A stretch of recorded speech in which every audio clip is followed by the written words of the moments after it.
Saudaraku, timnas Cina 3 kali kalah berturut-turut dalam laga lanjutan grup C putaran 3 kualifikasi Piala Dunia 2026 zona Asia. Lawan Jepang, Cina kalah telat 7-0. Timnas Cina kalah lagi saat melawan Arab Saudi 2-1 dan terakhir melawan Australia keok dengan skor 3-1. Buntut kekalahan beruntun itu, media Cina Sohu pada Sabtu 12 Oktober 2024 mengatakan pelatih Cina Branko Ivankovic sudah dipastikan akan dipecat. Timnas Cina akan menjalani matchday keempat pada Selasa 15 Oktober 2024 melawan Indonesia di kandangnya sendiri. Ivan kemungkinan akan mendampingi timnas Cina saat melawan Indonesia. Namun, menang atau tidaknya timnas Cina dalam pertandingan itu, pelatih asal Kroasia itu tetap akan dipecat. Kekalahan 3 kali berturut-turut yang dialami Cina menguras kesabaran terakhir seluruh supporter.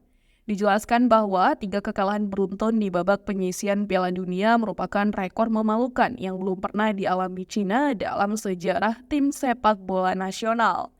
Baru-baru ini menurut berita Football News, pelatih lokal berusia 60 tahun Shi Qian adalah kandidat utama pengganti Ivan.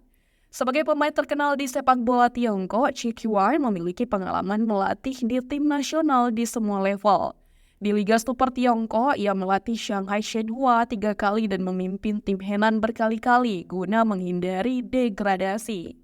Tentunya, Jia Jikuan memiliki rahasia unik tersendiri dalam memimpin tim lama yang sejalan dengan situasi tim sepak bola nasional saat ini.